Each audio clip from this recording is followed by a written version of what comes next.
घेतले. आत्ताच माझे मित्र मार्गदर्शक नंदूभाऊ जाधव यांनी सांगितलं का पूर्ण महाराष्ट्रात काय घडलं. कारण की असं पूर्ण महाराष्ट्रात आपण सर्वसामान्य लोक आहेत सगळे. एका पण गावात असं वातावरण नव्हतं का सगळ्या सरकारच्या विरोधात वातावरण होतं. शेतकरी नाराज होते, आम जनता नाराज होती, सगळे होते.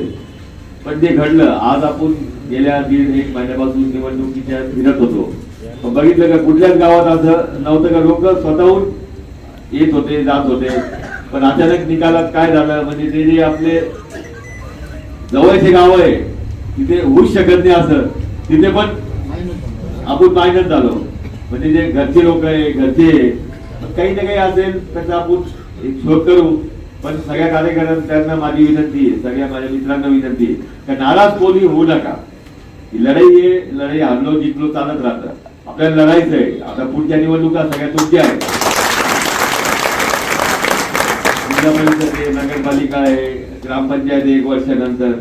कोणी घाबरून जायची काही कारण नाही. मी ठामपणे म्हणजे भक्कमपणे मी तुमच्या बरोबर राहणार.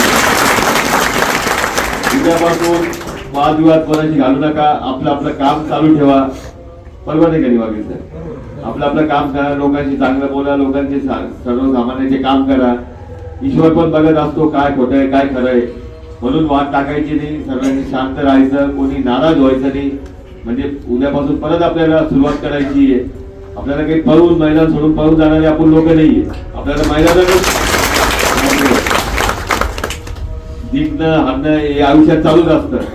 पण जे इलेक्शन मध्ये पण घडलं, पॉम्पलेट येणं, काही स्लिप येणं, काही येणं, म्हणजे इलेक्शन मर्दासारखं लढलं गेलेलं इलेक्शन नाही. म्हणून काही घाबरून जायचं कारण नाही, कोणी नर्वस व्हायचं नाही, कोणी हे करा नाही. उद्यापासून परत जोमाने कामाला लागा. उद्या दिवस आराम करा, परवा दिवस कामाला लागा. मला पण काही हे होत नाही, मी लढणारा माणूस आहे. आयुष्यात मला लढलेलो होते मी आतापर्यंत. म्हणून मी काही या एखाद्या पराजयाने का एखाद्या विजयाने पण खूप कधी झालो नाही, पराजयाने पण कधी खचलो नाही. म्हणून कोणी खचून जायचं काम नाही. हे सगळ्यांनी धीर धरा, चांगलं करा. तुम्ही एवढं प्रेम मला दिलं आज, म्हणजे एवढ्या मोठ्या संख्येने तुम्ही मला सगळे सांत्वन करण्याकरता म्हणजे माझ्या तुम्हाला वाटलं आले, हीच माझ्याकरता खूप मोठी गोष्ट आहे. एवढी गर्दी येत नाही, एवढं थांबत नाही. त्याच्यावरून आपण समजू शकतो तुम्ही प्रेम मला केलं, प्रेम जे दिलं. कोणीच घाबरू नका. आपण सगळे संघटित राहू. आपली जर संघटित राहिले तर आपली ताकद खूप मोठी. उद्यापासून काही पण आडी अडचण आली तर मी सदैव आहे. सरकार गेलं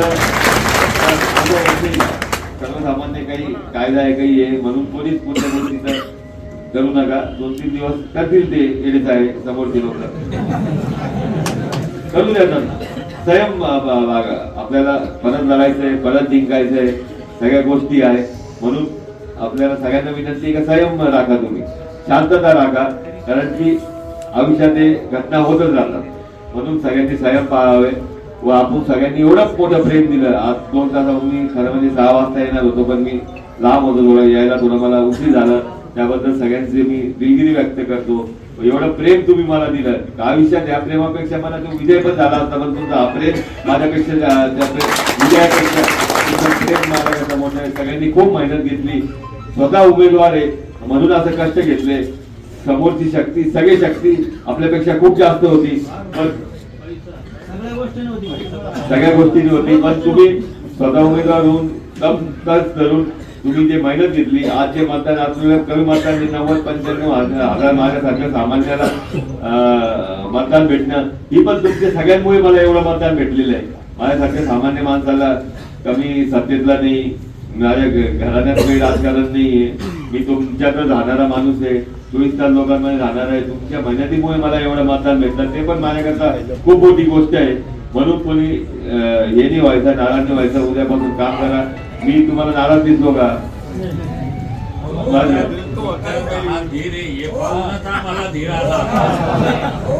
एका माझ्या आवाजात आहे कशात आहे. म्हणून तुम्ही धीर धरा. साहेब बघा तुमच्या पुढे निवडणूक आहे, आपल्याला लढायची आहे, जिंकायची आहे. म्हणून तुम्ही सगळ्यांनी धीर धरा. आपण सगळे एकत्र राहिलो तर आपण कोणती पण ताकद आपण परत हाणून पाडू. म्हणून माझे एवढी नाराज निवडणुकीवर फक्त संयम बाळगा. माझी एवढीच विनंती आहे. कारण खोड्या करतील ते. आता वाघा गावाला गेले खोड्या केल्या त्यांनी. खरं वाघा गाव आता प्रत्येक गावात काढतील करतील म्हणून त्याचं संयम पाळायचं. जास्त बोलायची नाही. 2 दिवस हे करा. 2 दिवसात सगळं वातावरण निवडेल. पण आपण परत तसंच काम तसंच संयम तसंच ठेवा एवढंच विनंती करतो. परत एकदा तुम्ही एवढं प्रेम दाखवलं एवढं माझ्याकरता तुम्ही एवढ्या वेळेस थांबले आले त्याबद्दल परत आभार मानतो. व आपल्याला 100% हे जे तुमचं प्रेम आहे भविष्यात काही ना काही आपलं चांगलंच होणार आहे एवढंच या प्रसंगी सांगतो. माझे